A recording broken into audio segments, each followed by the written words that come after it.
Hello friends, welcome to my channel. Today we are studying about the concept of comparative income statement. How to prepare the comparative income statement.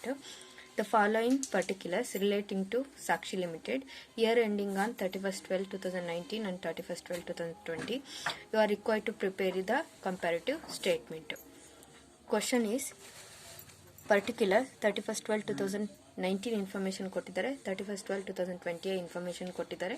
Comparative income ಸ್ಟೇಟ್ಮೆಂಟ್ನ prepare ಮಾಡಿ ಅಂತ ಹೇಳಿದ್ದಾರೆ. ಇಲ್ಲಿ sales ಕೊಟ್ಟಿದ್ದಾರೆ, cost of sales, gross profit, operating ಎಕ್ಸ್ಪೆನ್ಸಲ್ಲಿ selling and distribution, general expense, total operating expense ಕೊಟ್ಟಿದ್ದಾರೆ, net profit during the year ಕೊಟ್ಟಿದ್ದಾರೆ friends. ಇದಿಷ್ಟು use ಮಾಡಿಕೊಂಡು ನಾವು ಯಾವ ರೀತಿ ಕಂಪ್ಯಾರಿಟಿವ್ ಇನ್ಕಮ್ ಸ್ಟೇಟ್ಮೆಂಟ್ನ ಪ್ರಿಪೇರ್ ಮಾಡಬೇಕು ಅಂತ ಕೇಳಿದ್ದಾರೆ ಅವರು. ಸೊ ಇನ್ಕಮ್ ಸ್ಟೇಟ್ಮೆಂಟ್ನ ನಾವು ಪ್ರಿಪೇರ್ ಮಾಡ್ತಾ ಇದ್ದೀವಿ. ಸೊ ಇನ್ಕಮ್ ಸ್ಟೇಟ್ಮೆಂಟು ಯಾವ ಇಯರಿಂದ ಸ್ಟಾರ್ಟ್ ಆಗ್ತಾ ಇದೆ? 31st/12/2019 ಟು 31st/12/2020, ಅಲ್ಲಿಂದ ಅಲ್ಲಿವರೆಗೂ ಫಾರ್ ದ ಇಯರ್ ಎಂಡಿಂಗ್ 2021ನಲ್ಲಿ ನಾನು ಪ್ರಿಪೇರ್ ಮಾಡ್ತಾ ಇದ್ದೀನಿ ಫ್ರೆಂಡ್ಸ್. ಸೊ ಪರ್ಟಿಕ್ಯುಲರ್ಸ್ನಲ್ಲಿ ಫಸ್ಟು ನಾವು ಸೇಲ್ಸ್ನ ತಗೊಳ್ತಾ ಇದ್ದೀನಿ. Amount in rupees 31st/12/2019, amount in rupees 31st/12/2020. Increase ಅಥವಾ decrease in amount, increase or decrease in ಪರ್ಸೆಂಟೇಜ್ನ ಕ್ಯಾಲ್ಕುಲೇಟ್ ಮಾಡ್ತಾ ಹೋಗ್ಬೇಕು friends. First one sales amount ಎಷ್ಟು ಕೊಟ್ಟಿದ್ದಾರೆ? 13 lakh 2019ನಲ್ಲಿ. 2020ನಲ್ಲಿ 15 lakh. Next cost of sales 8,50,000 10 lakh. Less ಮಾಡಿದ್ರೆ sales minus cost of sales or cost of goods sold, also called as. Less ಮಾಡಿದ್ವಿ ಅಂದರೆ ನಮಗೆ ಗ್ರಾಸ್ ಪ್ರಾಫಿಟ್ ಸಿಗುತ್ತೆ. Gross profit 4,50,000 5 lakh. Next operating ಎಕ್ಸ್ಪೆನ್ಸಸ್ನಲ್ಲಿ ಅವರು ಸೆಲ್ಲಿಂಗ್ ಆ್ಯಂಡ್ ಡಿಸ್ಟ್ರಿಬ್ಯೂಷನ್ ಎಕ್ಸ್ಪೆನ್ಸಸ್ ಕೊಟ್ಟಿದ್ದಾರೆ. ಎಷ್ಟು? 1,20,000 1,50,000 1,20,000 and 1,50,000. So general expenses ಕೂಡ ಕ್ವಶನಲ್ಲಿ ಕೊಟ್ಟಿದ್ದಾರೆ. ಎಷ್ಟು? 50,000. ನೆಕ್ಸ್ಟ್ 80,000. ಸೊ ಇವೆರಡನ್ನ ಟೋಟಲ್ ಮಾಡಿದ್ವಿ ಅಂದರೆ ಟೋಟಲ್ ಗ್ರಾಸ್ ಪ್ರಾಫಿಟ್ನ ಎ ಅಂತ ಕನ್ಸಿಡರ್ ಮಾಡಿದ್ದೀನಿ, ಟೋಟಲ್ ಆಪರೇಟಿಂಗ್ ಎಕ್ಸ್ಪೆನ್ಸಸ್ಸು ಬಿ ಅಂತ ಕನ್ಸಿಡರ್ ಮಾಡ್ತಾ ಇದ್ದೀನಿ. ಟೋಟಲ್ ಎಷ್ಟು? 1,70,000 2,30,000 ಫ್ರೆಂಡ್ಸ್. 2,30,000.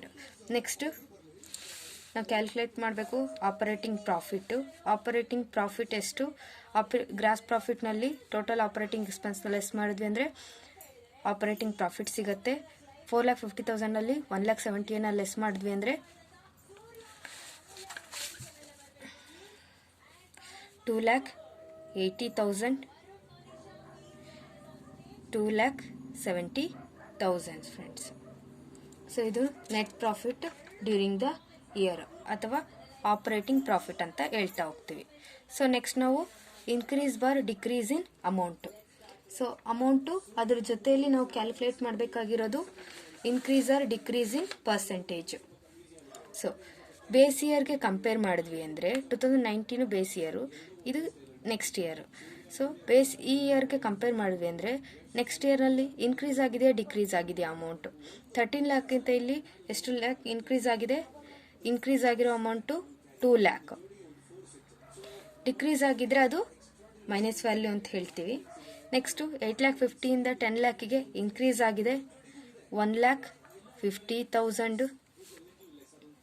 ದೇರ್ಫೋರ್ 4,50,000 5 lakhಗೆ ಇನ್ಕ್ರೀಸ್ ಆಗಿದೆ, ಅಲ್ಲಿಗೆ 50,000. ನಾವು ಲೆಸ್ ಮಾಡಿದ್ರು ಸೇಮ್ ಅಮೌಂಟೇ ಬರುತ್ತೆ ಫ್ರೆಂಡ್ಸ್. ನೆಕ್ಸ್ಟು 1,20,000 1,50,000 ಅಂದರೆ 30,000 ಇನ್ಕ್ರೀಸ್ ಆಗಿದೆ. 50 80 ಅಂದರೆ 30,000 ಇನ್ಕ್ರೀಸ್ ಆಗಿದೆ. ಟೋಟಲ್ಲು 1,70,000 2,30,000 ಅಂದರೆ ಅಲ್ಲಿಗೆ 60,000 ಇನ್ಕ್ರೀಸ್ ಆಗಿದೆ. ಇವೆರಡು ಟೋಟಲ್ ಮಾಡಿದ್ರು 16. ನೆಕ್ಸ್ಟ್ 50,000 ನೆಕ್ಸ್ಟ್ 60,000 ಇನ್ಕ್ರೀಸ್ ಆಗಿದೆಯಾ ಅಥವಾ ಡಿಕ್ರೀಸ್ 50,000 60,000 ಅಂದರೆ ನಾವು ಲೆಸ್ ಮಾಡಿದ್ವಿ ಅಂದರೆ ಎಷ್ಟು friends -10,000.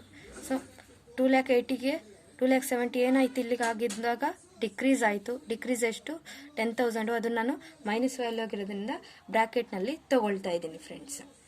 Next increase bar decrease in percentage. Increase bar decrease in ಪರ್ಸೆಂಟೇಜ್ನ ವರ್ಕಿಂಗ್ ನೋಟ್ನಲ್ಲಿ ಕ್ಯಾಲ್ಕುಲೇಟ್ ಮಾಡ್ತಾ ಇದ್ದೀನಿ friends. Calculation of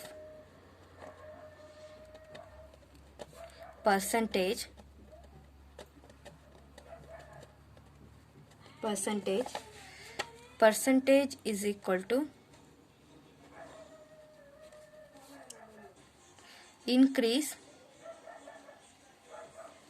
bar decrease in amount divided by last year amount multiplied by 100 calculate ಮಾಡ್ತಾ ಹೋಗ್ತೀವಿ ಫ್ರೆಂಡ್ಸ್. ಫಸ್ಟ್ ಒನ್ ಯಾವುದು calculate ಮಾಡಬೇಕು? Sales ಇನ್ calculate ಮಾಡಬೇಕು. So sales ಇನ್ calculate ಮಾಡ್ತಾ ಇದ್ದೀನಿ. ಫಸ್ಟ್ ಒನ್ ಸೇಲ್ಸ್ಗೆ ಪರ್ಸೆಂಟೇಜು ಇನ್ಕ್ರೀಸ್ ಆಗಿದೆ ಡಿಕ್ರೀಸ್ ಆಗಿದೆ ಅಮೌಂಟ್ ಎಷ್ಟು ಇನ್ಕ್ರೀಸ್ ಅಥವಾ ಡಿಕ್ರೀಸ್ ಅಂದರೆ ಇನ್ಕ್ರೀಸ್ ಆಗಿದೆ ಎಷ್ಟು 2 lakhs divided by last year amount ಎಷ್ಟು 13 lakhs ಮಲ್ಟಿಪ್ಲೈಡ್ ಬೈ 100. ಸೊ ಎಷ್ಟು ಪರ್ಸೆಂಟೇಜ್ ಆಗಿದೆ? ಹಾಗಾದರೆ 15% ಇನ್ಕ್ರೀಸ್ ಆಗಿದೆ ಫ್ರೆಂಡ್ಸ್ ನಮಗೆ 15%. Next similarly 1,50,000 over 8,50,000 multiplied by 100 cost of ಸೇಲ್ನ ಕೂಡ. Second one cost of sales is equal to cost of sales ಎಷ್ಟು 1,50,000 increase ಆಗಿರೋದು ಡಿವೈಡೆಡ್ ಬೈ ಲಾಸ್ಟ್ ಇಯರ್ ಇಂದು 8,50,000 ಮಲ್ಟಿಪ್ಲೈಡ್ ಬೈ 100 ಎಷ್ಟು ಇನ್ಕ್ರೀಸ್ ಆಗಿದೆ? ಹಾಗಾದರೆ 17.65% friends. 17.65. Next 50,000 over 4,50,000 multiplied by 100. Third one ನಾವು calculate gross profit.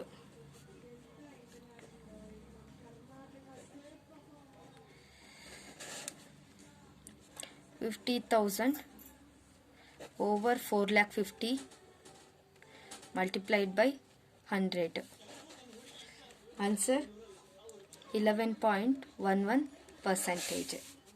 11.11%. Similarly, we calculate 30,000 over ಎಲ್ಲ working ನೋಟ್ನಲ್ಲಿ calculate ಮಾಡಿ ತೋರಿಸ್ಬೇಕು friends. 30,000 over 1,20,000 multiplied by 100 is 25%. 30,000 over 50,000 multiplied by 100, which is general expenses, is 60%. Therefore, 60,000 over 1,70,000 multiplied by 100 is 35.29%. Next, operating profit na calculate 10,000 over 2,80,000 multiplied by 100, 3.57% friends. So ಈ ರೀತಿ ನಾವು calculate ಮಾಡ್ತಾ ಹೋಗ್ತೀವಿ ಪರ್ಸೆಂಟೇಜ್ನ. So calculate ಮಾಡಿದ್ವಿ. Finally ಇಲ್ಲಿ value ನಮಗೆ minus value ಬಂದಿದೆ. So ಅದನ್ನು ನಾವು ಯಾವ ರೀತಿ ಕನ್ಸಿಡರ್ ಮಾಡಿದ್ವಿ ಅಂದರೆ ಬ್ರ್ಯಾಕೆಟ್ನಲ್ಲಿ ತಗೊಳ್ತಾ ಇದ್ದೀವಿ. ಸೊ ಫೈನಲಿ ಇಂಟರ್ಪ್ರಿಟೇಷನ್ ನಾವು ಏನಂತ ಹೇಳ್ಬೋದು? The comparative income statement, the net increase in sales ಎಷ್ಟು 15 ಪಾಯಿಂಟ್ ಸಮಥಿಂಗ್ ಇರೋದು ನಾನು 15% ಅಂತ ತಗೊಂಡಿದ್ದೀನಿ. Cost of goods sold 17.65 increase ಆಗಿದೆ. ಗ್ರಾಸ್ ಪ್ರಾಫಿಟು 11% ಇನ್ಕ್ರೀಸ್ ಆಗಿದೆ. ಆಪರೇಟಿಂಗ್ ಎಕ್ಸ್ಪೆನ್ಸಸ್ ಕಾಸಸ್ ದ ಲಾಸ್ಗೆ ಅದಕ್ಕೆ ಕಾರಣ ಆಯಿತು. ಇಟ್ ಮೇ ಬಿ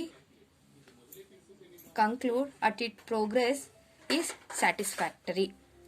ಈ ಪ್ರೋಗ್ರೆಸ್ ನಾವು ಸ್ಯಾಟಿಸ್ಫ್ಯಾಕ್ಷನ್ ಆಗ್ತಾ ಹೋಗುತ್ತೆ ಅಂತ ಈ ರೀತಿ ಕನ್ಕ್ಲೂಷನ್ಸ್ನ ಪ್ರೊವೈಡ್ ಮಾಡ್ತಾ ಇಂಟರ್ಪ್ರಿಟೇಷನ್ನ ಕೊಡ್ತಾ ಹೋಗ್ತೀವಿ ಫ್ರೆಂಡ್ಸ್. ಈ ರೀತಿ ನಾವು ಕ್ಯಾಲ್ಕುಲೇಟ್ ಮಾಡ್ತಾ ಹೋಗ್ತೀವಿ ಯಾವುದನ್ನ, income statement and comparative income ಸ್ಟೇಟ್ಮೆಂಟ್ನ. Okay, thank you.